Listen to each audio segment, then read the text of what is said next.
This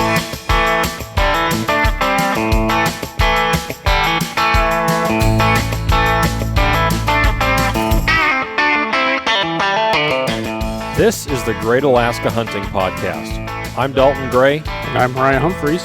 Broadcasting from our hometown of Fairbanks, Alaska. This show is brought to you by Stealthy Hunter. Thanks for listening and enjoy the show.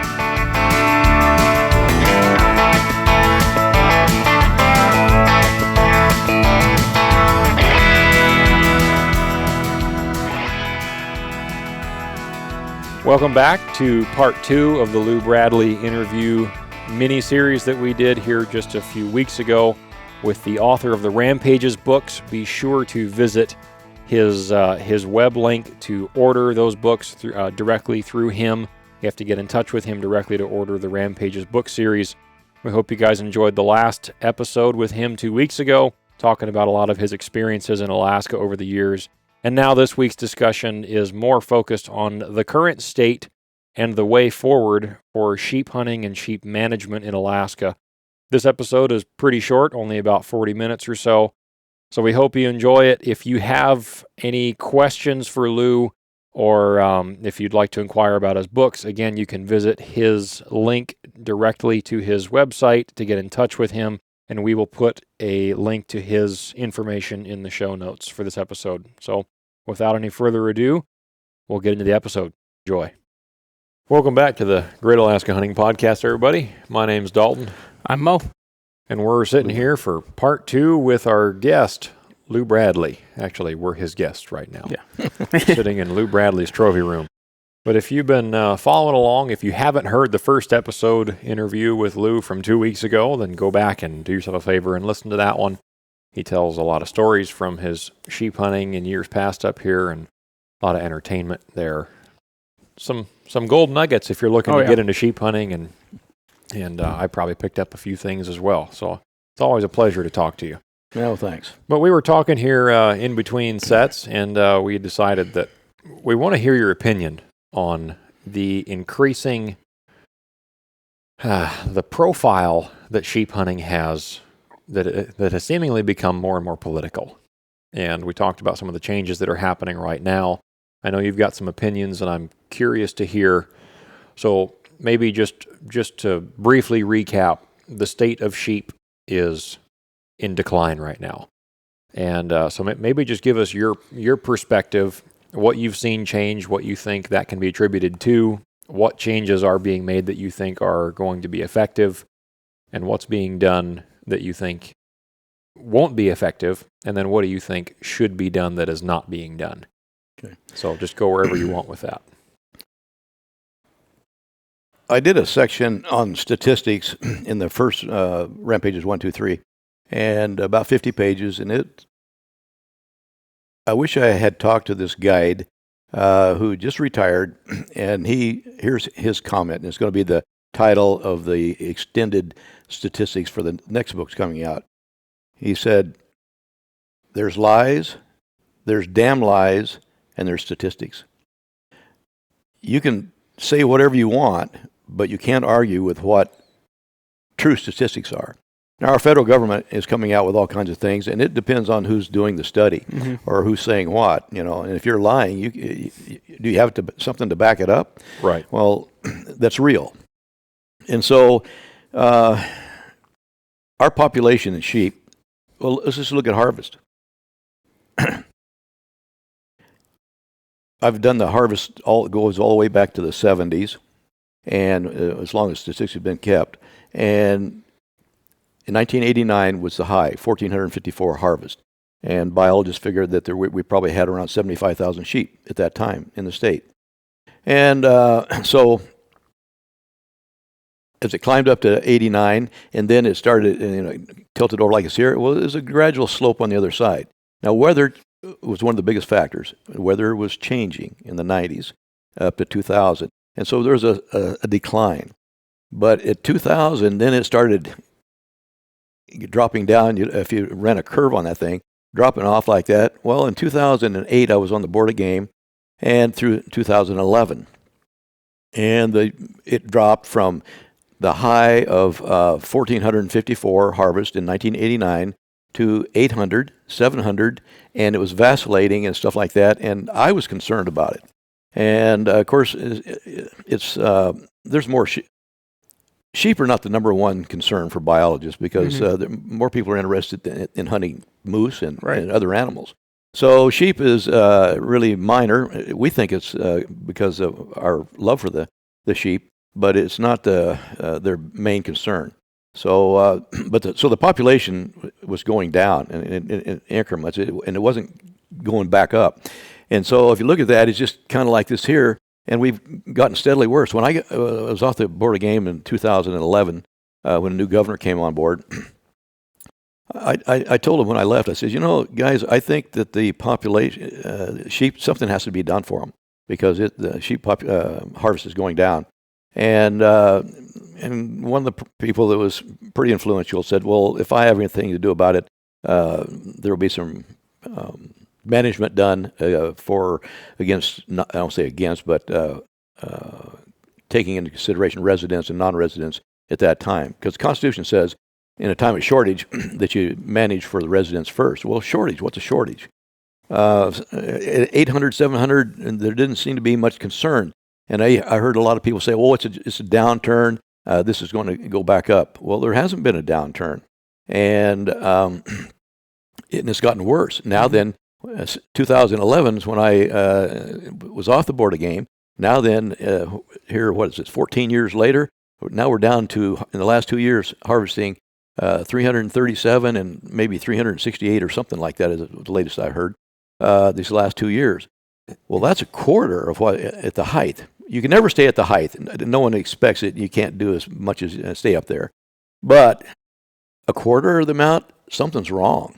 Well, there's a lot of things that people say, and you hear things like the vegetation because of climate change. Well, the world's been changing since the beginning, and the vegetation it is probably creeping up the hillside, but it's not creeped up the hillside to the extent to where we should only be harvesting a quarter to sustain a quarter of the number of sheep. There's something else involved. Well, the weather has changed. It definitely has. And we can't control that.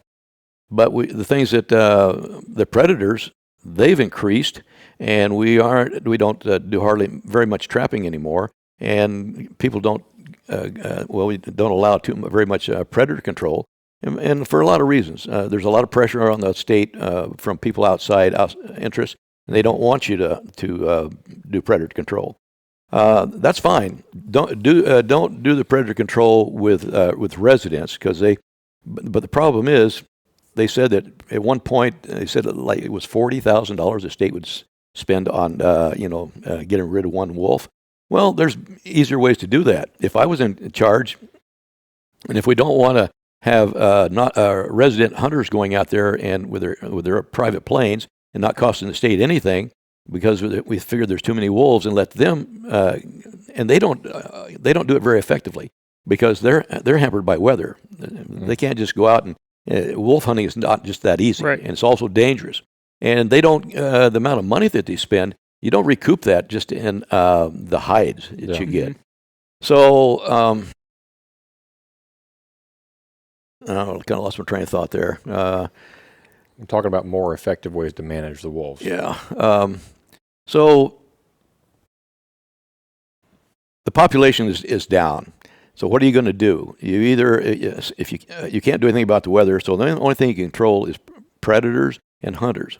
And so we are not doing very much on the predators, and so they're reverting to controlling the hunters. Well, and we're not doing much on that either because hunters want maximum participation. The landscape has changed.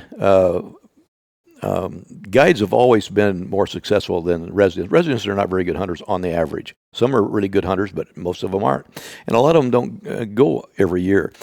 Some people will say that there's more hunters now than there ever was. It seems like that, but it's not true. If you look at statistics, back in the days when we were harvesting 12 to 1,400 sheep, there was as high as 3,500 hunters, and usually 80% of them are residents and 20% are non-residents. historically, non-residents have harvested because they have a guide, and he's more, he wants to keep his reputation up, and he has maybe a packer or whatever, or assistant guides, and so they're more effective, and they know where the animals are at, and so they get more animals for their clients on a ratio basis. And so they used to be like 70% successful, and residents were like 25%. Now then, that has gone down to where guides are even dropping below 50% on average, and I'm not sure what it is for residents, probably around 15%. So it's causing people to butt heads because there's not enough game out there for everybody, and so there's a lot of complaining and pointing fingers at each other. And so something does need to be done. I don't want to see us go to an all draw, because then you'll seldom draw the area that you want to hunt, and it'll ruin sheep hunting for the resident. Maybe not so bad for the non-resident, because a lot of them only come up here one time. Right. And the guys that have a lot of money and can afford to come up, something needs to be done because, well, if a guide is only being 50% successful, and then you bring in taxidermists, I've talked to some taxidermists, two in particular. I won't mention names because but you can check around and verify what I'm saying. One taxidermist said he used to take in 140 sheep a year back in the heyday, and for quite a few years up through 2000, and then it's dropping off. And now then, in the last 2 years, he's only taken in 12. Wow. Both of them said the same thing, 12. And one's a bigger operator than the other. But wow, that should tell you that there's a problem with the number of sheep. And they also said it's not just sheep. Caribou is having issues as well. And so what do you do? Nobody wants to give up opportunity. But the Constitution says in a case of shortage, and I would argue that if we're definitely in a case of shortage, if we don't talk about anything else other than the numbers of sheep and the harvest, when the harvest is down to 300 and something, a quarter or less of what it used to be, then there's a problem. And something needs to be done so that you don't let it get further down the road to where you maybe have to cancel hunting altogether. Right. So, and everybody's going to have to give some. Well, who should give the most? Well, it's not like you're reinventing the wheel. If you want to draw a permit for Colorado or Montana, any of those places, they're only going to allow you to draw up to 10% of whatever harvest they figure they can be allowed.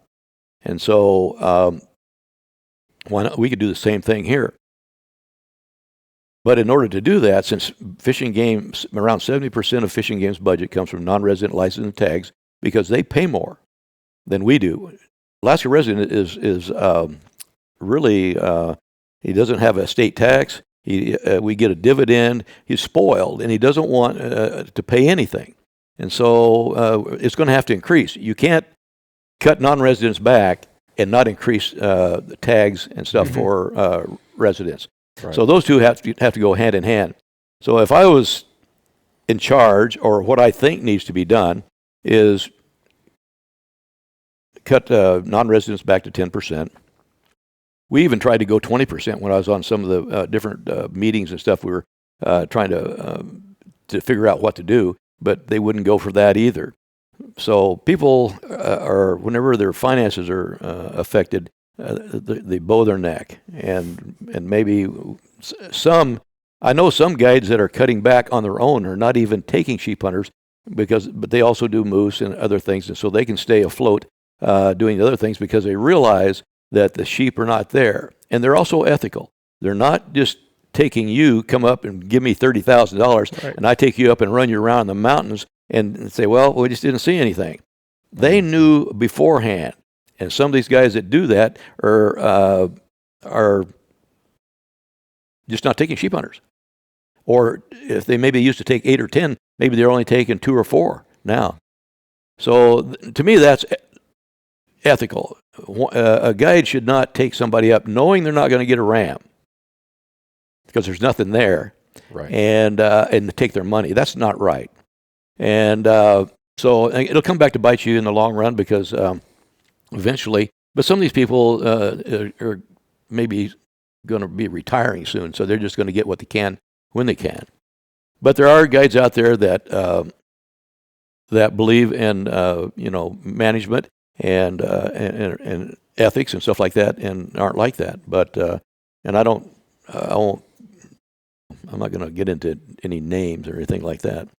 That's up to people to find out for themselves. But so if I could have carte blanche, do whatever I think is necessary, I'd say cut guides back to 10% and put them on a draw, and then residents would start paying $100, $200 for a sheep tag, a moose tag, and stuff like that, and so that you still are able to cover that 70% that Fish and Game would be losing. Now then, that's not enough, because we've let the population get down so low that something needs to be done with the resident hunters. We're 80% of the hunters. Now, I started before saying, people said there's more hunters today than ever. That's not the case. If you look at the statistics, the last that I knew of 2 years ago, we were down to like 1,450, I think it was, real close in there in numbers. That's less than half the number of hunters that was hunting back in the heyday, in the 80s and 90s. So, and the reason for that is people aren't as successful, and they know that there's not very many sheep out there, or they go out and they don't see anything, so they get discouraged and they quit hunting. And so the numbers are down. And if you put more hunters out there, you might kill a few more sheep, but not very many. So I'd say, what do you do to the resident? I'd say, okay, a resident to begin with, I'd say if you shoot a sheep 1 year, you're ineligible to hunt the next year. And so if you have buddies like you guys, you could go hunting, and if you find one, you could shoot it 1 year. The next year, you could shoot. You still get to go, but you're only not killing 2 sheep, just 1. Right. And try to get across that mentality to people that shoot something that is don't ever go out there and try to shoot something because you think it's 8 years old, because you may what you think is Fish and Game, when they have it in their hands, they're counting rings, annuli. It may not be 8 years old, and if you shoot one based on 8, you're gambling, and because there can be false annuli, and you can't see everything. So, and it's really not a real good trophy anyway. If it's just marginally come up here, except for some of those really deep chugach curls and wrangles, that might be a trophy, like the one that they got up here for the governor's permit about 5, 6, 7 years ago, that scored 184. That's an exception. It was a really deep 11-year-old ram, barely a full curl, that got passed up because people didn't want a chance. But when they shot it, they didn't know what they had till they actually had it in their hands on the ground, over 15-inch bases or something like that, and 43 inches or whatever. It was a monster. Yeah. Wasn't necessarily a pretty ram, but it was scored well. But so to get the population to come back, that might do it, but it's not going to recover like that, because it depends on the weather. If the weather improves, it could improve. They could bounce back faster, but I don't think you can count on that. The last 30 years, our weather has not been kind to the sheep. In the last episode, you mentioned predator management being a big issue. Yeah, predator management is a problem, because you have a lot of people in the lower 48, these groups that want to try to flex their muscle and throw a lot of stuff out there, and they don't like hunters. In my estimation, when I was on the board and stuff, these guys come up. They really, I don't know that they're concerned about sheep or moose or whatever. They just don't want you to hunt. They don't think it's a good thing to be. It's barbaric, and they've gotten to the point where they think that meat is just shows up on the shelf, and they don't know where it's come from. Somebody had to kill it, whether it grew up in a pen or not. And so they don't want you to hunt. How do you do that? You stop. You use the wolf and different ones to and try to make them out to be a good guy, and that they need. That's their lifestyle, and they need to have it out there. And we need to quit hunting. So the way you do that is you let wolves and stuff go. They kill the heck out of everything, and there's not enough left to manage. And so, and then when the population goes down, then you have to cut hunters back. So that's the way I see, because a lot of them, the people that are up there and that are running those organizations, they get a lot of people that I think that are sold. They tell this stuff, they tell half truths, and they make it look bad for the hunter, like he's shooting stuff indiscriminately, or if somebody does something illegal or whatever, they just blast it out there and trying to make the hunter look bad. Right. And so, but they have leather briefcases, they drive cars with leather seats, and they speak out on one side of their mouth, but it's like a lot of them, some of these people that are tree huggers, or what do you want to call them, they want you to take the bus and go to work, but they want to be able to have their private jets to fly to different places. Yeah. So there's double-edged sword. Yeah. And but if those things were not enough, then you could go to you might have to say that a resident could only take a sheep every 2 or 3 years or something like that. And if I was a biologist, and I think what you need to do is like we do for goats. If for a lot of goat hunting, is they only figure that there's so many could be taken in a drainage or a unit, and so maybe they say that 10 goats can be taken. Well, when 8 goats are taken, a lot of times they're shutting that unit down, emergency closure. Yep. Now, what you're going to have to do is, and you can do this without flying or anything. You just go based on what statistics are out there right now. So if I sit here and I look through these things, okay, here's this unit. In the last 10 years, it's gone down, and we've been harvesting. Let's say it's gone from harvesting. Well, look at toke management.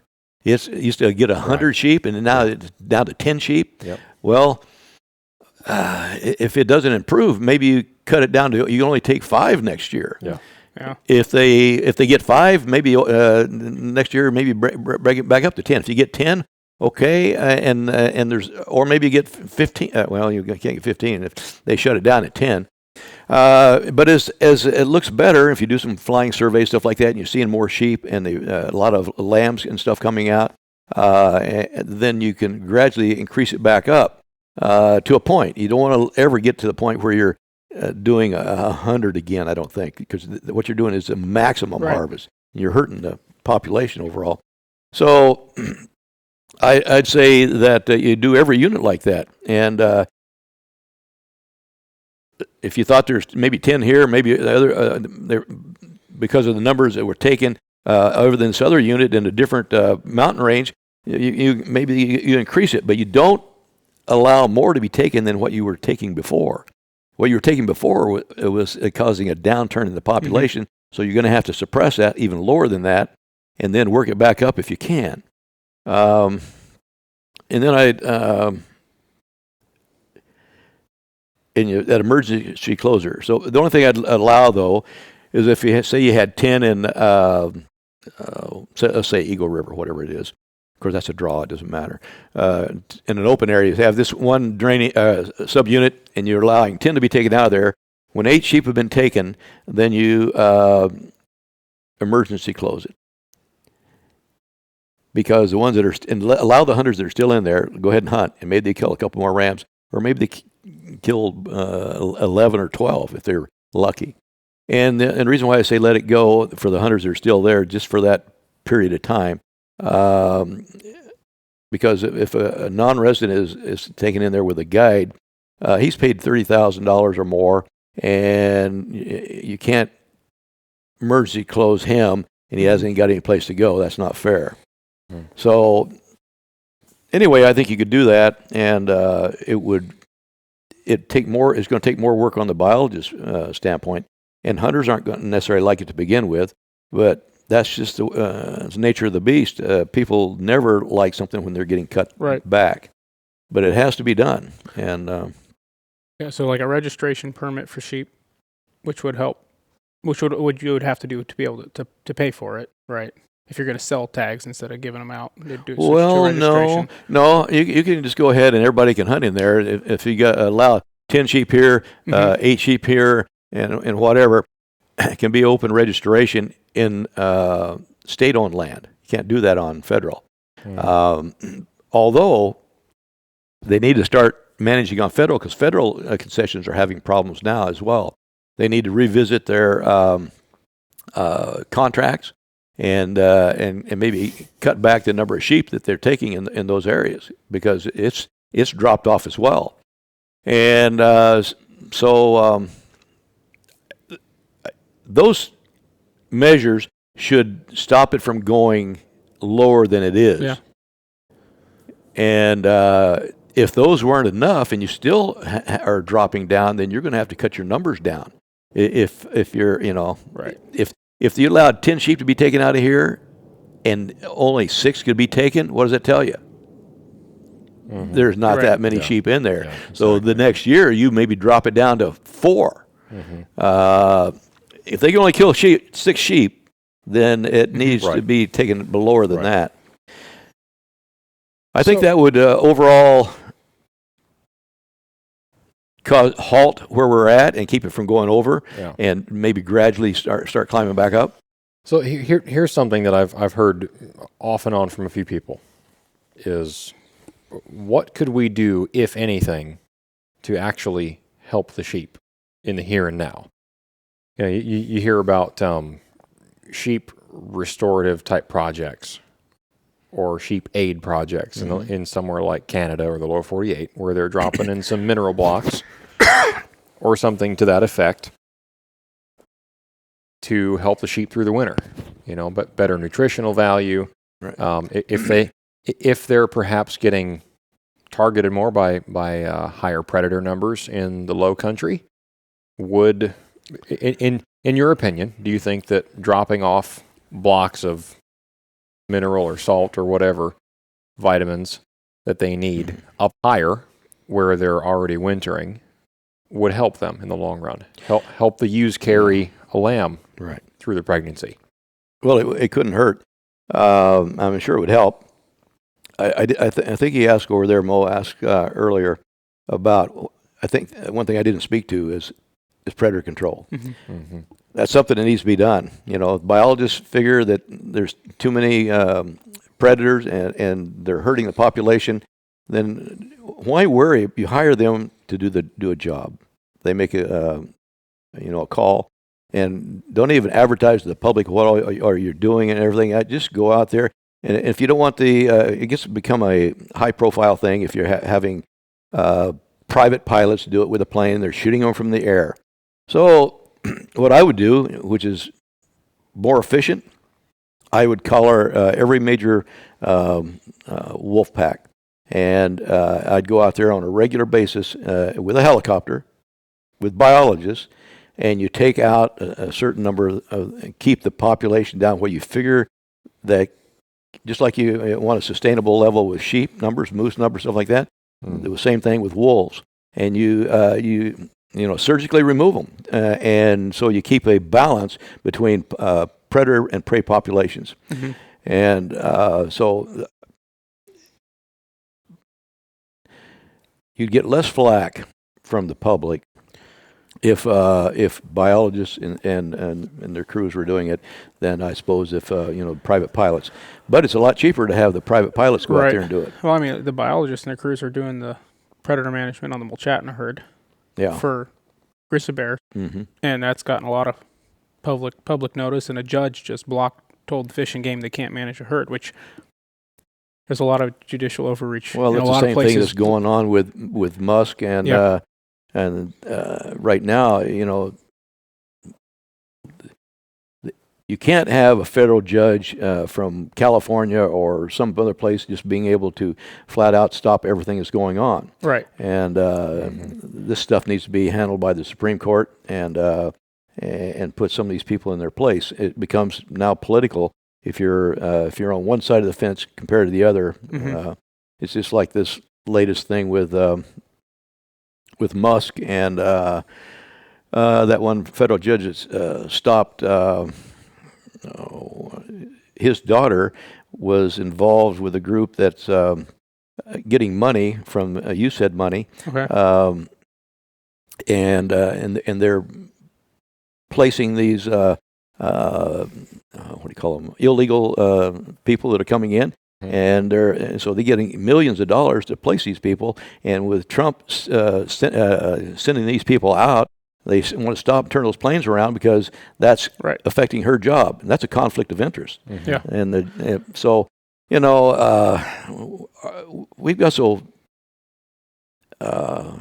tied up with legalities and stuff, and if you want to fight everything in court, that our country, can't hardly do anything. And we need to get back to the thing where you let people do their job. And, and these people think they're experts. They're not an expert in animal, numbers and how to control them and stuff like that. They've got an agenda, and they're going to fight it and try to keep you from doing anything. Right.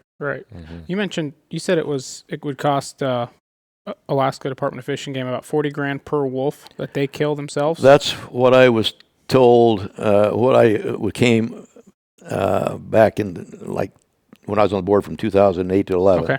I thought that was really high. I don't know how in the world you spend $40,000, but anytime in government's involved and in planes and they farm stuff out and pay people. But if you do it yourself and you have a helicopter and you go out, I would think that if I was in control and going out there and I have in place collars on all these different, I know where they're at.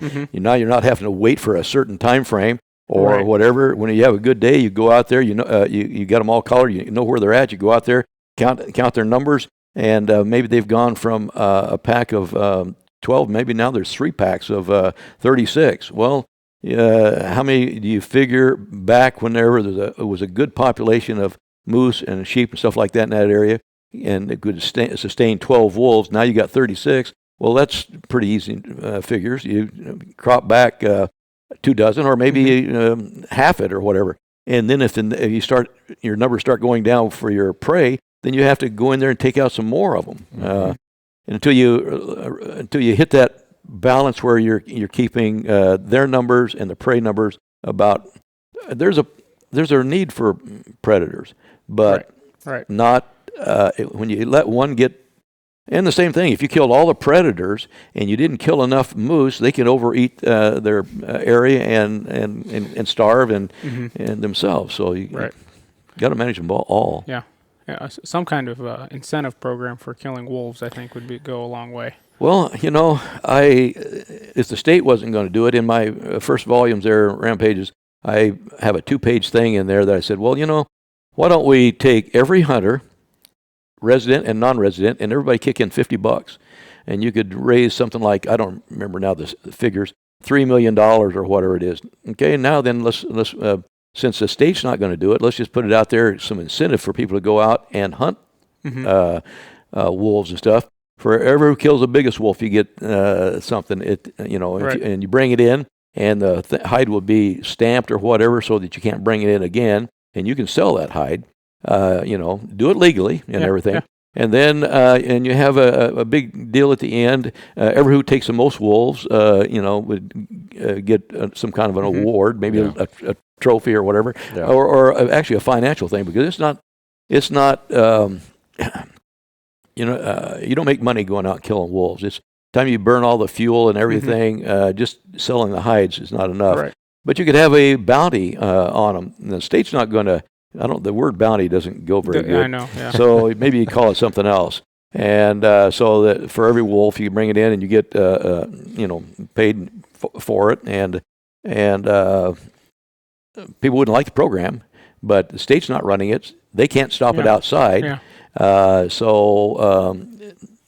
And even if you ran that program, you're not going to kill all the wolves, stuff out there. So it would just be a way of controlling them. My next door neighbor, I mentioned him earlier, Earl Payne, used to live over here. Back in the 70s and 80s, he would have, they call it Mr. Super Cub. He would have clients come up here. They'd pay $1,000 and hunt wolves. They'd hunt for 3 days. And he would show them how to, so they didn't shoot his strut off, stuff like that. And there's with his shotgun and stuff like that. So he'd go out there and he'd fly and they'd shoot wolves for 3 days. They might get 6 or 8 wolves, and they get to choose the wolf that they want. And he sold their hides and got $1,000 for them, and they were happy and had the experience of shooting and everything. And it's pretty interesting if you've never done it. It's not easy, and it's dangerous. And there's been some guys that could fly with a stick between their knees that were really good pilots, and shoot them from the air themselves. Whoa! Back in those days. Back in the Wild West days. Yeah. Yeah. When there was no restrictions. Yeah. Well, back when there was no restrictions, if you ever read the book, what's it called? Wolfman. Mm-hmm. Frank Glacier, he was going up, and they went up into the Brooks Range back in the, this had been back in the 30s, 40s, when they were trying to annihilate the wolf, probably 40s. And there was 3 pilots, and I think Governor Hammond was one of them. And there was 3 pilots and they killed 375 wolves in a week, or 10 days, whatever it was. And I mean, there was wolves everywhere. And of course, Frank, after that, he was trying to get people to trap them. And of course, they went overboard. They were doing they wanted to kill them so bad. There were so many wolves that they were going by and throwing out little bags of strychnine and stuff, and laced in seal fat and stuff like that. Find a wolf that was or a moose that had been killed, and you drop that bag out there, and the wolves come back, and then you come back a week later, and within 300 yards or so, you'd find all these wolves dead. Well, that's indiscriminate, and you maybe overdo it, and in an area. You also are killing fox, wolverine, and lots of other animals as well. So that all was stopped in statehood in '59. And it should have been. But in the same thing with same-day airborne, if that law had never come in, there wouldn't be anything to hunt, And it's not fair chase just to fly out there and land and jump out of the plane and kill a sheep or a moose or something like that. Right. Or scouting from an airplane during sheep season. Right. Right. Yeah. Like I say, in the States, I mean, that's how they kill the hogs flying. I mean, they're using a helicopter and a AR. Right. Or even a sec gun in the helicopter. Something like that would be very effective, especially if you had, I mean, if it cost the state, now you say, I know the state probably would never do it, but if it cost the state $40,000 to kill a wolf, which is a lot of money, and you offered $1,000 a head, it just did it for a year. Even if they offered $200 a head, I think you could offer $1,000 a head, and you're still not going to. It's not going to be enough. Yeah. There's not enough people doing it. The conditions have to be just right to track the wolves. Yeah. This year was terrible. With no snow. Do you know what the annual wolf harvest is? I don't. And I'll look it up here. But you can look it up. If you looked up and do a chart on what it used to be and what it is now, and what is the wolf population. Right. I don't think the wolf population has gone down. The only reason it goes down is because there's not enough game out there. Right. For them to. Well, nowadays, it's the cost of operation. A snow machine to run a trap line is the cost of a vehicle in a lot of cases. And fuel is expensive, and areas where you're going to have a trap line that are far enough out of town that you're not overlapping with somebody else or in somebody else's way, and then the time commitment, and there's not as much money in it as there used to be, and the cost of operation is just high. So yeah, I think that $40,000. If the state did that with a helicopter and you go out there and surgically do it, I would think the cost could be. And if the state owns a helicopter, and you're not having to rent it out from some private person, I would think that could be done pretty reasonable. Yeah, it doesn't seem like it would be anywhere near that expensive. But any info on the wolf numbers? So 1990, there were 1,200 wolves. 2000, 1,300 wolves. 2010, 1,200 wolves. 23-24 season, about 1,200 wolves. Okay. Now, what you need to compare that against is how many wolves there are actually out there. And that's harvest numbers? Yes. Okay. Yeah. And so if you add in intensive management, you got a couple hundred more. Yeah. Well, but if the population is 25,000 wolves and you're harvesting 1,200, you're not even making a dent. I asked a biologist, I said, well, a couple things I remember asking. One is I asked him, I said, well, when is a moose calf, able to get away from a wolf or a predator? Yeah. And they said July 4th. Evidently, the animal is gotten big enough that he can keep up with mom and not necessarily outrun them all the time, but has a lot better chance of survival. Yeah. And the other thing was, if you go into an area and you take out, let's say there's 300 wolves in there, and you think there should only be 50, and you take out 250 wolves, public thinks you're annihilating them, right? Because you let it get out of hand, and now you're going in there and you're killing them all. But the thing is, 50 wolves are left, and they reproduce at 33% a year, a third. Mm-hmm. So those 50 wolves could be 5 years later could be back up to almost where they were before. Right. So you can't go in and take them out and then just sit back and let it go for 10 years. It's something that has to be done on a regular basis. Right. There's between 7,000 and 11,000 wolves is the estimate. Okay. Plenty enough. Mm-hmm. That's for sure.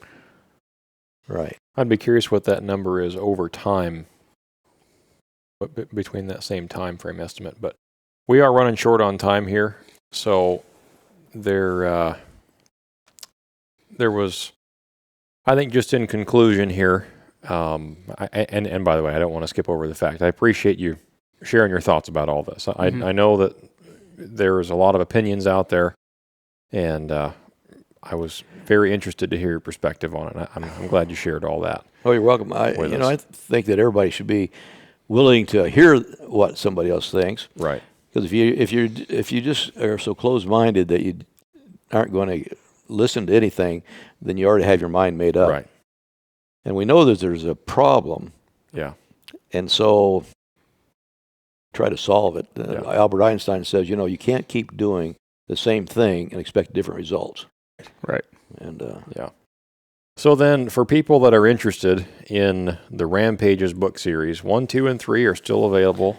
They are. And 4, 5, and 6 are coming. Yeah, they should have already been out, but I keep waiting, but it's going to be worth the wait. But I'm hoping to have them out by this Christmas. Okay. Excellent. And some people are wanting to buy them ahead of time, but I said, I can't. I don't know what the price is going to be because I still want to have another slipcase and have them done similar to the other one. Yeah. But I have a couple of problems. Well, we have Trump's tariffs that I had them. I don't want to have them done in China. Everything else made in China. I don't like that. Yeah. If China was to shut us down on everything, I'm not sure we would survive because we've outsourced everything to China, and I don't want my books coming from there. So I had them done in Canada. And now then the fighting war with them, I'm not sure. And then when he gave his speech here the other day, when he was on there, I had another outlet. This is actually South Korea. And I had a friend that had published a book from South Korea. They have a guy here in town that does it. But then I'd have to have them shipped here. But he actually specifically said that any country that has tariffs on us, we're going to have reciprocal tariffs on them. And he said South Korea has 4 times the amount of tariff on this country as we have on them. And so if he was to raise it up 4 times, then that rules them out as well. So I'm just kind of sitting back and wait till they get through bickering and see how it all falls out. So if somebody wants to order Rampages 1, 2, and 3, how do they go about doing that? Well, I have a Rampage. If you look up Rampages 1, 2, 3, Lou Bradley or whatever, on the internet, it comes up, and there's not a place there where you can actually just pay for it and have them shipped out. They need to contact me, and so my address is on there and my phone number, and so they can and then the books are heavy. They weigh 23.5 pounds because there's 1,800 pages, and so I didn't even think about that when I was doing the books. I never thought about the logistics of bringing them here and then shipping them out. Because I have to open up every box, bring it out, and people want to sign the front page, and then do them back up, and then if you're going to ship them out, you got to go around the thing with this this really good tape that isn't going to break. Seal up all the corners, and I go down and mail them out. When I first started, it was like $20 to send a set anywhere in the United States, clear back to Maine, Florida. Wow! But once it crosses the border, go to Canada. The last set I sent up to Whitehorse, it was $147. The most expensive one I sent is to Russian Federation, and it was $201. But listen to this. Canada, we know they're kind of socialistic. When a guy goes down to pick those books up, I don't know what it is now, but a few years ago, the guy had to pay $33 for a tariff fee.